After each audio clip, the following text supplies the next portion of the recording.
with a terrifying escalation of a brutal, murderous bombardment of Lebanon, killing just yesterday nearly 500 people, well in excess of 1,000 people over the last week or so. Hundreds of thousands of Lebanese people now displaced and on the move, cowering under a terrifying rain of death that is being inflicted on them by Israel. And it is absolutely clear that Israel is hell-bent on escalating into a regional conflict with very terrifying possibilities, while they continue the genocidal massacre in Gaza. And indeed, maybe even part of their calculation is to try and deflect attention away from the ongoing massacre in Gaza by trying to escalate the conflict with Lebanon, and even to try and draw into a regional conflict. So first of all, we want to highlight the fact that there's going to be protests tomorrow at the Dáil, organised by the Lebanese community here in Ireland at 5 o'clock. There's a further protest planned this Saturday at 1 o'clock at the Department of Foreign Affairs. But we also want to say that the government speaking out of both sides of their mouth on the atrocities of Israel have to be called out, because we have, as we speak, Simon Harris in the United Nations, in the United States, saying how awful the atrocities of Israel are, but refusing to call out the complicity of the United States in arming and enabling the criminal actions that Israel is committing both in Lebanon and in Gaza. It's really quite outrageous. I mean, Harris obviously knows that the public are outraged at the crimes Israel is committing in Gaza and now in Lebanon, so he mouths sympathy with Palestine but refuses to call Biden and the US administration to account for their active complicity with Israel's crimes. The simple fact is, if the United States did not continue to arm Israel and provide them with the weapons and munitions to carry out these atrocities, Israel would not be able to carry out these atrocities either in Gaza and Lebanon. And I would appeal to the media to stop letting the government have essentially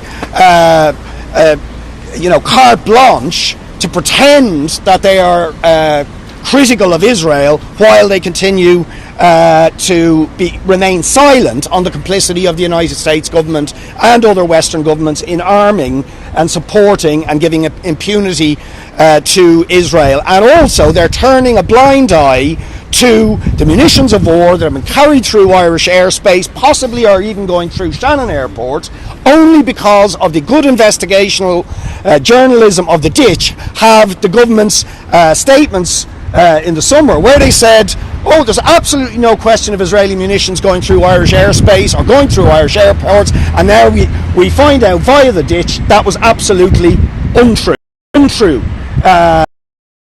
Made by the Taoiseach. The government have deliberately turned a blind eye to it, and even now continue to allow the US troops through Shannon and possibly Israeli munitions and flights that are assisting Israel atrocities and crimes in Lebanon and Gaza. I also just want to say a very brief word about something else that will be raised it last week, but we really feel people should focus in on this, which is the government announced, again another misleading announcement, just before the summer recess, that they were lifting the recruitment embargo in the health service. What they didn't tell people was simultaneously they reimposed at almost exactly the same time that recruitment embargo by another name called a pay and numbers strategy. And that strategy means that staff quotas have been imposed across the HSE based on who was in post in December 2023. And what that means is thousands of posts that were not filled at that point in 2023 have been expunged.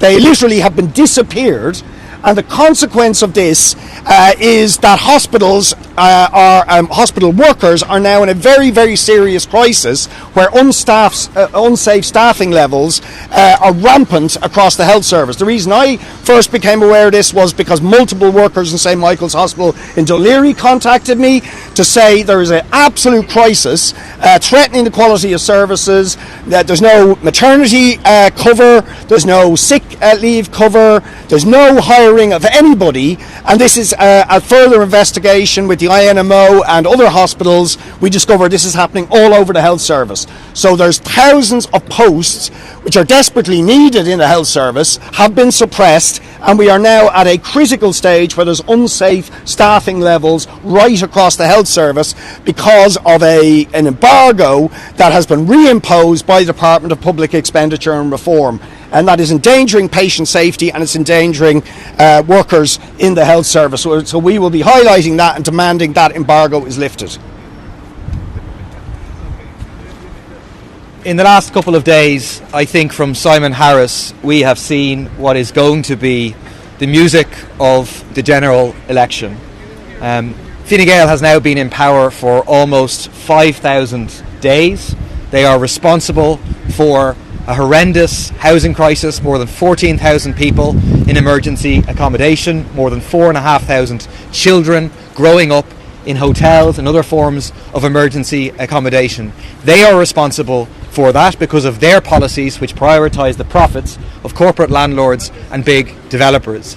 Now, when faced with a reckoning about that, the government, and Simon Harris in particular, is determined to try to distract from their failures on the issue of housing, engaging in disgusting, lying dog whistling by instead attempting to shift blame away from those who are actually responsible, the government and the rich that they represent, and putting it onto some of the most vulnerable people in our country, the likes of families fleeing Palestine because of the genocide that Israel is inflicting upon them. I think it is incumbent on the media to call out Simon Harris's lies. We all watch when Donald Trump gets up and tells blatant lies, and we say that the media in the US, fine, should report on his comments, but then should report on the fact that what he's saying are simply not true. The same responsibility now lies with the Irish media, not to simply report Simon Harris's comments, but to report that they are factually inaccurate. Just to go through how they're factually inaccurate. So the first round of this disgusting dog whistle interview in the Sunday Times, where Simon Harris said, "People understand the fact that homeless numbers are heavily impacted by the fact we are seeing many people seek protection in our country, seek asylum in our country." That is simply not true. In other words, it is a lie. Anyone coming to Ireland seeking asylum is not included in the homeless figures. That is simply a fact. So Simon Harris was lying in that interview, and that should be pointed out. Then when he doubled down on that, he changed his story slightly, and he said the single biggest reason people gave for presenting for Dublin Homeless Services was exiting direct provision. From the latest figures that we have, which are being published from Q2, that is again simply not true. So even those exiting direct provision, by what that means, this is people who are refugees, who have had their asylum application accepted, they're now legally recognised as refugees, and they've been evicted by the government from the direct provision centres. But even then, they do not amount for the majority of increase in homelessness. The figures are very clear. The largest categories is notice of termination of tenancy in private rental sector, i.e. people being evicted, and we have a government that refuses to reintroduce an eviction ban, and relationship breakdown, family circumstance. So what we have is a lying, disgusting dog whistle by Simon Harris to try and distract from the failures of this government. I would add that it is extremely dangerous. He is playing with fire in the context of what we all saw on RTE last Thursday about what happened in Coolock and elsewhere, but also in the context whereby there is a rapidly increasing number of attacks on homeless people because they're potentially not white Irish homeless people. Simon Harris is saying these are the people who are responsible for the housing crisis. It is really absolutely disgusting. I don't think people will fall for it. I think people know the game that the government is involved in. Most people will be disgusted by it and will see the responsibility where it lies with Fianna Fáil and Fine Gael. Finally, just on a separate issue, and to quickly raise the issue of what happened at Tola Vintage on Friday night, on culture night, people out enjoying themselves, trying to have a public space in our city, and being faced with horrendous Garda brutality. I don't know if people have seen the videos, but this is people out having a good time and then faced with a significant level of violence from the Garda Síochána with no seeming justification. It obviously contrasts very, very sharply, and I think for many of those people who were affected, with the scenes that they saw in Coolock, where the Gardaí turned or effectively weren't on the scene when the fires were being started and so on, or when the Garda, when the reporter was being assaulted in Newtown Mount Kennedy, Gardaí were watching it, didn't intervene at all, and yet you have a crowd of young people, including young people of colour, who were faced assault from the Garda Síochána. There needs to be an independent investigation into that. So I'd like to make some points about Israel, and I'd like to make some points about the National Children's Hospital. So, in relation to what is happening in Gaza and what is happening in Lebanon, words are not enough from the government. We need to see action. So, first of all, on the issue of Israeli airlines that fly in Irish airspace and, in our view, carrying munitions. I believe that the government operated a policy of don't ask, don't tell.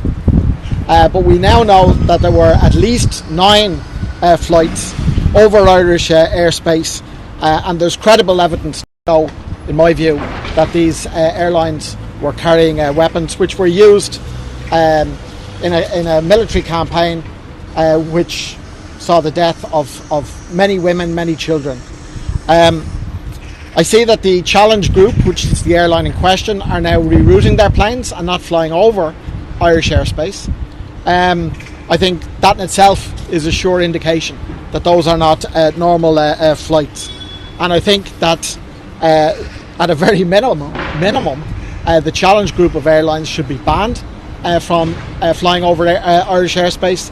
And I think the same measure should be taken in relation to all Israeli airlines. I think it's been indicated that you cannot believe what is being said or not said to you, and a measure like that would be appropriate at this point. I think as well the Occupied Territories Bill, the Greens bowed the knee when the programme for government was being negotiated, but look at what is happening on the ground now. Look at the slaughter that is taking place.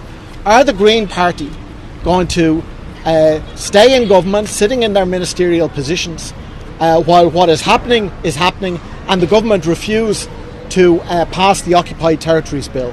The Occupied Territories Bill should be passed, and I want to use my time at the platform today to put it up to the Green Party and say, what are you going to do about this?